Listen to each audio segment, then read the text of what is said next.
आमच्या वडिलांच्या दहाव्याला तर आम्ही लय किस्से केले. काय रे, आमचे वडील वारले तर आलो तर काय झालं, आता मुलानं तिसऱ्याला आणि दहाव्याला काय खायचं प्यायचं नसतं ना, उपवास असतो. आम्ही रानात गेलो बेल आणायला गेलो तर वायासाठी बेल व्हायला. तर शिवजाला म्हणले जायला सकाळपासून चहा नाही पाणी नाही, कावडीनं पाणी आणून शिवजा पण मदत करायचा. कावडे इकडे बॅरल आणायचा, 2 कावडी इकडे टाकायचा सोबत 2 कावडी. तर ह्याचा ऊस होता ना तेव्हा.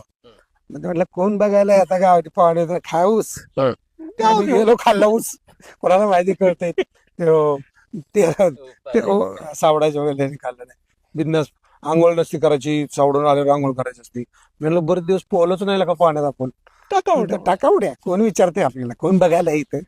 तसं आम्ही सगळे नियम तोडून घरात कोणालाच माहित नाही आम्ही नियम तोडले ते. जे मला येतोय ते लगेच करायचं. हम्म. श्रद्धा